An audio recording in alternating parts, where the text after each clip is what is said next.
Magandang araw o gabi po sa inyo. Ito pala ang kaganapan namin nung unang linggo ng Nobyembre. At nitong pangalawang linggo naman nakakalungkot dahil sa dumaan na bagyo, apektado ang Pilipinas. At ngayon na naman, inaantay naman namin dito na dadaan ang malakas na bagyo. So minsan mapapatanong na lamang tayo kung meron pa kaya talagang magandang panahon.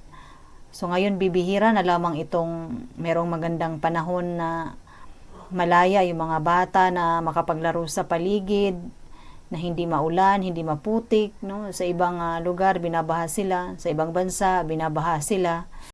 At kung tayo ay nananampalataya sa Panginoon, ang tangi lamang talaga nating magagawa ay manalig sa Kanya dahil kontrolado niya ang lahat ng bagay dito sa mundo. At ang pinakamahalaga sa lahat ay meron tayong personal na relationship sa Panginoon. Anyway, balik na tayo dito sa aming kaganapan. So, itong mga tao na nandito na nakikita nyo ngayon, no? So, sanay kayo na sa aming vlog kami-kami lang. Kami mag-asawa, yung anak ko at saka si uncle at yung mga matatanda na napapadaan dito. So ngayon, napuno kami ngayon ng ingay, kaya minute ko na lamang itong video dahil merong music na background at baka makopyright issue tayo. Dahil wala ngang pasok ang mga kabataan ngayon ng isang linggo, kaya pati yung mga nanay, tatay, wala rin silang pasok. Kaya nagsipag-akyatan sila dito sa bukid.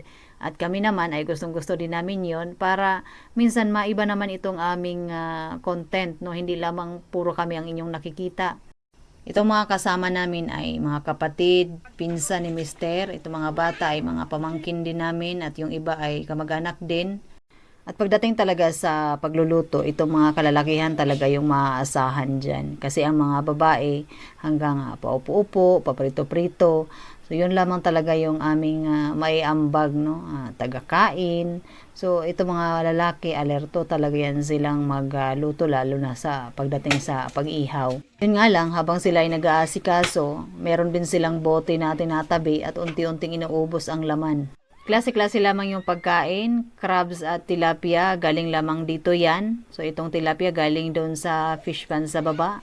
At itong hito, malamang galing yan Tabuk kasi wala namang nag-aalaga dito talaga na hito. At ang isa sa mga goal namin na pinaplano namin ni Mister ay yung source talaga ng pagkain. No? For example, yung fish pan. No? Paano namin mas mapaganda or mas mapalawak.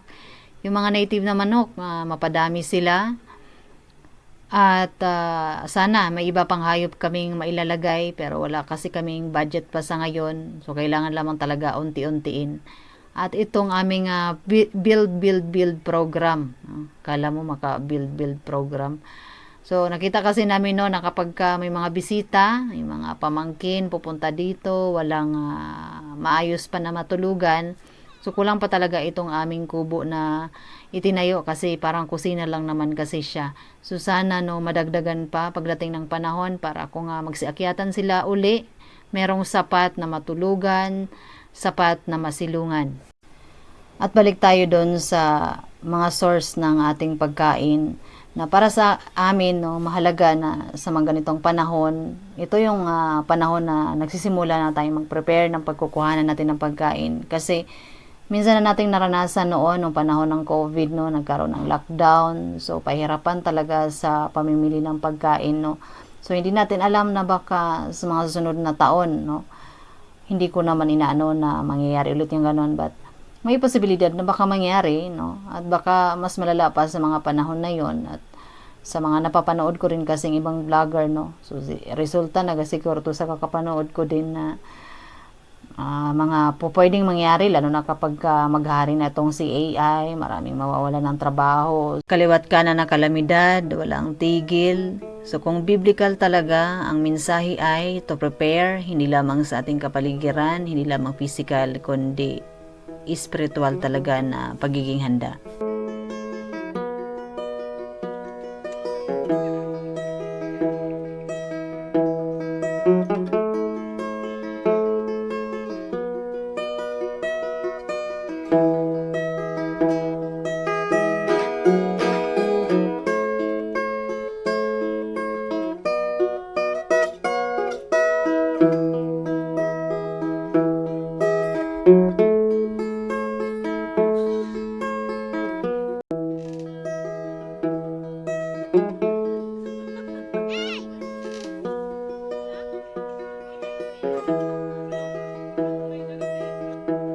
At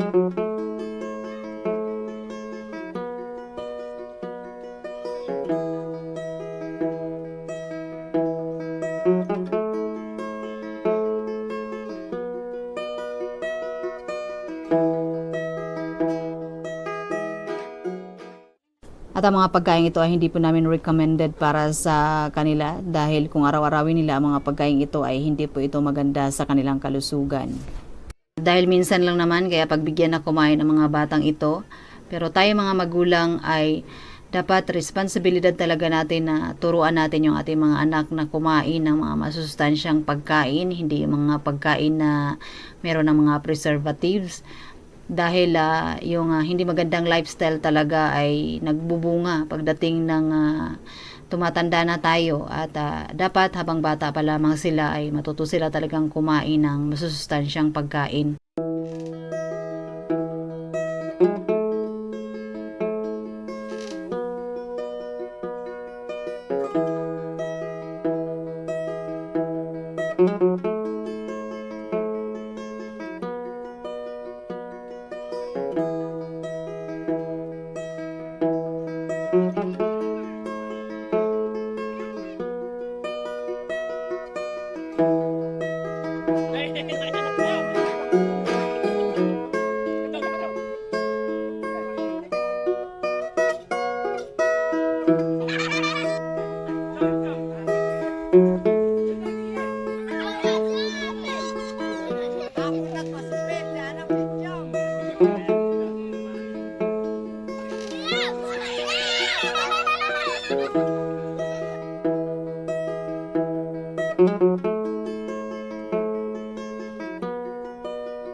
Dahil nagpauso ang mga matatandang ito na mag-chopsticks, kaya ang mga batang ito ay desidido rin talagang matuto.